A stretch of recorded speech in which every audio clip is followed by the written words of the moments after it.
Good morning all students. I welcome to all of you my YouTube channel Manish ji education channel. आज की class में आप सभी लोगों का वेलकम है, मोस्ट वेलकम है। और आज हम डिस्कस करेंगे राजस्थान बोर्ड की जो 8th क्लास की इंग्लिश हनी ड्यू बुक है। हनी ड्यू बुक का फर्स्ट यूनिट की first poem the ant and the cricket, चींटी और झिंगुर की जो कविता है, पोएम है, उस पर हम मेंशन करेंगे और आपको बताएंगे इस स्टोरी के बारे में कि ये जो स्टोरी है ये एक फेबल स्टोरी है और ये इसके जो लेखक हैं वो लेखक हैं एसोप्स फेबल, एडॉप्टेड फ्रॉम एसोप्स फेबल। एसोप्स जी जो हैं इसके जो है कवि हैं, रचयिता हैं, ठीक। और तो स्टार्ट करते हैं। ये कहानी एक चींटी और एक झिंगुर की है। और क्रिकेट का मतलब होता है, क्या होता है? झिंगुर, बैट्समैन, क्रिकेट नहीं। क्रिकेट का मतलब होता है झिंगुर और अंट का मतलब होता है चींटी। अंट का मतलब आप चाची नहीं समझ लेना, चींटी है। और क्रिकेट का मतलब मैच, क्रिकेट खेलने वाला नहीं, झिंगुर है। ओके, तो हम स्टार्ट करते हैं। ए फेबल इज ए स्टोरी। ये कहानी जो है ये फेबल है। फेबल का मतलब जीव जंतुओं वाली है। Often with animals as character. ये जो ऑफ्टन अक्सर है एनिमल्स यानी इस कहानी में जो रोल है, कैरेक्टर है, वो जानवरों के रोल है, ठीक। ये जो फेबल स्टोरी होती है इसमें प्रायः जानवरों के रोल होते हैं, जानवरों के बारे में कविताएं होती हैं, ठीक। इसलिए फेबल स्टोरी है। That's conveys a moral. ये हमें नैतिकता की शिक्षा देती हैं। ओके, नैतिकता देती है। नैतिकता किसे बोलते हैं? जैसे हमें किस प्रकार व्यवहार करना चाहिए अपने से बड़ों, अपने से छोटों को, परिवार में, बाहर, घर के अंदर, जो भी व्यवहार, आचार, संस्कार किस प्रकार के होने चाहिए, वो नैतिक चीज़, सामाजिक चीज़, वो हमें इन स्टोरी से मिलती है कि नैतिकता जो है क्या होती है। This poem about an ant and a cricket contains an idea of for reaching significance. Significance का मतलब महत्वपूर्ण और फॉर रीचिंग का मतलब दूर तक पहुंच। जो इस स्टोरी में अंट है यानी अंट चींटी है और क्रिकेट झिंगुर है, इनके जो विचार हैं दूर तक, सुदूर तक पहुंच है इनके विचारों की, इस कविता में जो है समाहित किया गया है इनके विचारों को, ठीक। And which is true of A 4-legged cricket as of a 2-legged one।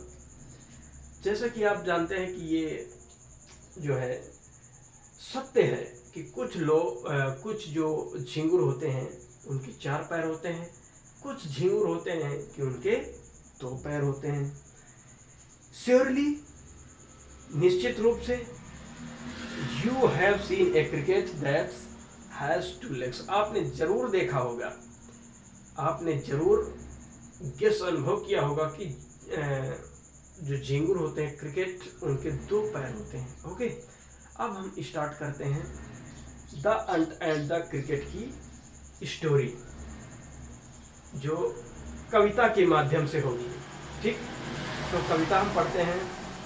A silly young cricket accustomed to sing through the warm sunny months of gay summer and spring began to complain when he found that at home his cupboard was empty and winter was come। तो ये जो stanza है, अब इसका अर्थ हम बताते हैं। A silly was cricket, एक छोटा झिंगुर, accustomed यानी उसकी आदत थी, किस चीज की? टू सिंग यानी गाना गाने की उसकी आदत थी। किसकी? ये छोटा झिंगुर की। ओके, थ्रू द वार्म यानी चाहे गर्मी हो, सनी मंथ हो, चाहे गर्मियों के महीने हो, या फिर गे समर एंड स्प्रिंग, बसंत, जब पतझड़ का मौसम आता है, वो गर्मी, सब में जो है वो गाना ही गाता रहता था। कौन? Young cricket.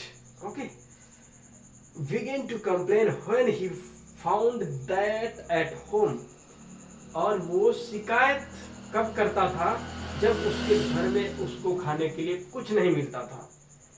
His cupboard was empty. उसकी घर की जो कबोर्ड अलमारी होती है वो बिल्कुल खाली होती थी.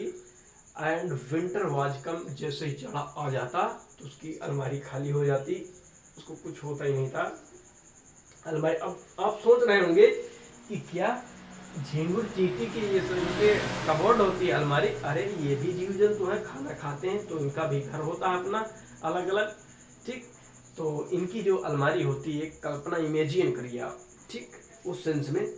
तो जैसे ही जाड़ा आ गया फिर वो कंप्लेन करता है, उसकी खाली हो जाती है. Not a crumb to be found on the snow covered ground, not a flower could he see, not a leaf on tree. Next stanza ये है. अब not a crumb to be found. Crumb का मतलब खाने का टुकड़ा. और उसको चारों तरफ जहाँ भी ठंडी का मौसम है बर्फ तो जमी होगी, बर्फ जमी थी जमीन में, कवर्ड ढकी हुई थी जमीन बर्फ से. वहां पर उसको खाने का एक भी टुकड़ा नहीं मिल रहा था. Not a flower could he see. और उसको फूल भी नहीं नजर आ रहे थे क्योंकि पतझड़ का मौसम था. पतझड़ के मौसम में फूल भी नहीं होते हैं क्योंकि सब पत्ते झड़ जाते हैं, तो फूल कहाँ से होंगे. Not a leaf on a tree. और जो पेड़ थे उसमें पत्ते भी नहीं थे, न फूल थे और न पत्ते थे. ओके, अब अगला स्टेप पढ़ते हैं. Oh, what will become says the cricket of me. अब झिंगुर बोलता है, ओ अरे अब मेरा क्या होगा. झिंगुर ने कहा, एट लास्ट, अंत में, by starvation and famine made bold. Starvation का मतलब भूख से, फेमिन का मतलब अकाल, बोल्ड का मतलब डीट यानी हिम्मत.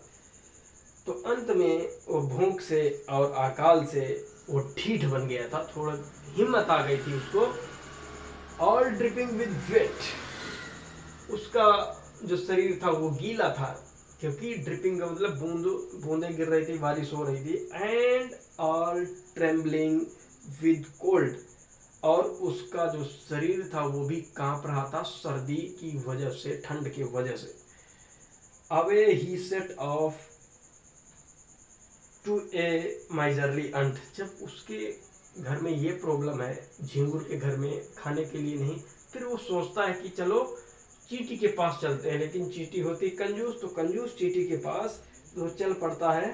To see if to keep him alive he would grant. यानी कुछ मांगने के लिए जाता है कि वो उसको जिंदा रहना है, यदि जिंदा उसको अपने आप को देखना है तो वो मांग के खाएगा. उसके घर पे नहीं तो भीख मांग के खाएगा. ठीक, तो इस वजह से वो जाता है माइजर अंट के पास.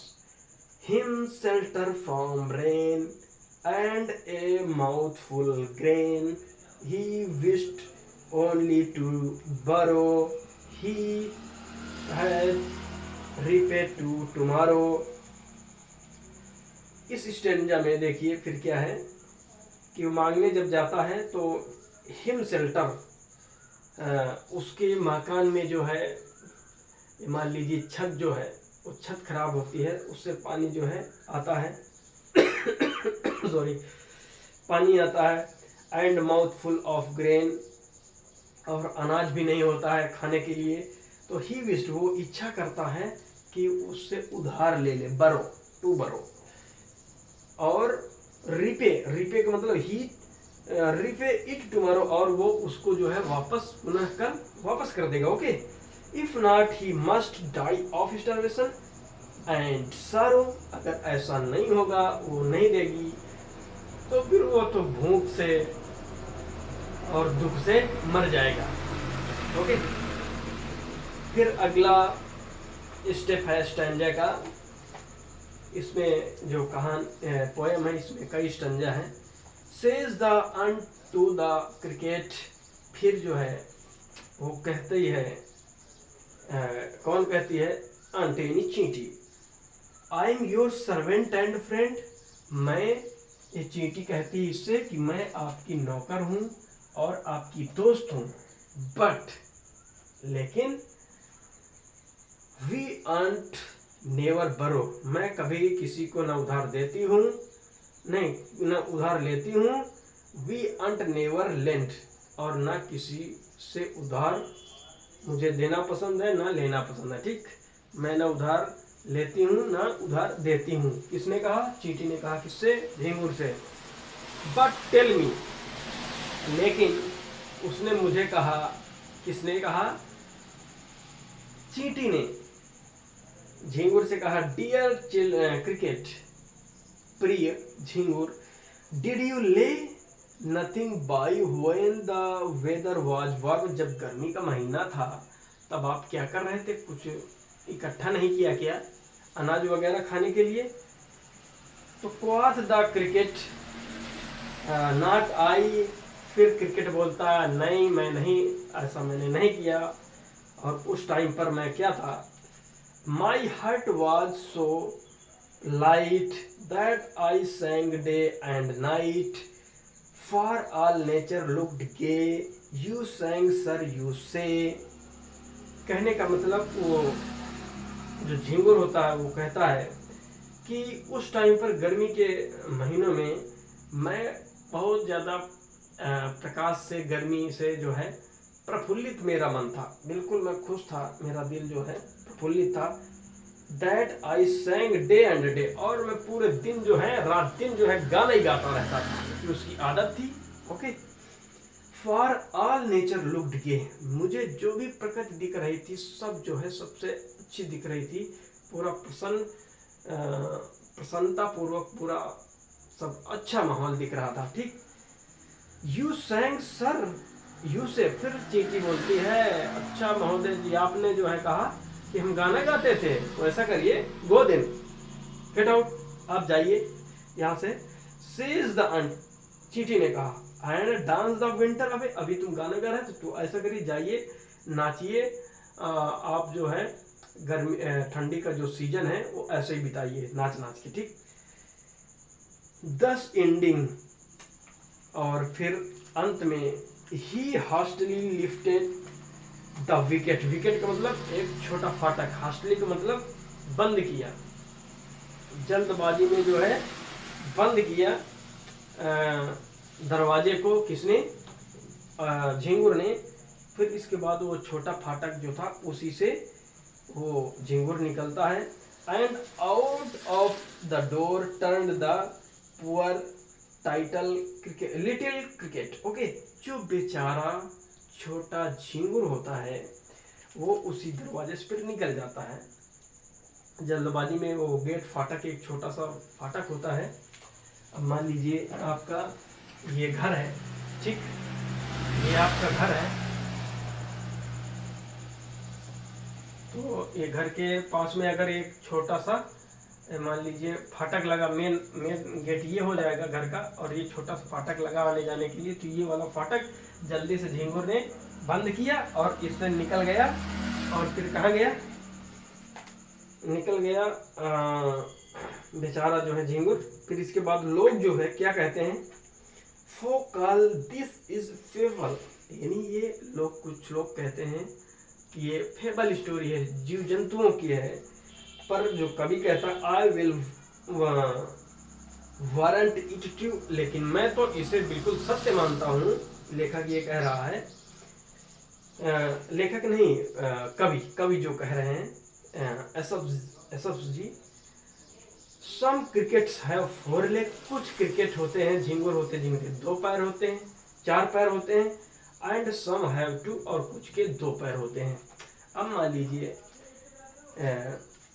हम लोग हैं, जैसे मान लीजिए किसी व्यक्ति को आप झिंगुर मान लो, ठीक, उसके 2 पैर हो जाएंगे, इंसानों के 2 पैर, किसी के 4 पैर, गाय भैंस कुत्ता इनके 4 पैर होते हैं। तो ये कहानी जीव जंतुओं से रिलेटेड है और इसको समझना अपने सेंस में होता है। तो ये स्टोरी यहीं पर जो है फिनिश होती है, एंड होती है। और इसके जो डिफ़िकल्ट वर्ड हैं उसको हम देख लेते हैं।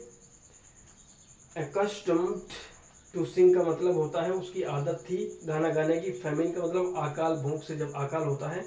स्कैरिटी of food, having nothing to eat. Okay. And lay nothing by का मतलब सेव नथिंग, क्या आपने बचाया नहीं था। ले, LAY, ले का मतलब सेव आपने सेव नहीं किया था क्या। कोच मतलब दोनों, वो नहीं, कोच को मतलब सेट यानी कहा। ये डिफिकल्ट वर्ड से। और इसके जो पोएम के हैं क्वेश्चन आंसर हैं। और बस इस पोएम के इंटरनल यही है। फिर नेक्स्ट वीडियो आपका होगा सेकेंड यूनिट द टिसुनामी यानी सुनामी। ओके, फिर मिलेंगे। आज की क्लास में बस इतना ही। फिर मिलेंगे नेक्स्ट वीडियो में। तब तक के लिए आप पढ़ते रहिए, हंसते रहिए, मुस्कुराते रहिए। Good bye, take care, I love you, thank you so much. Okay all guys, thank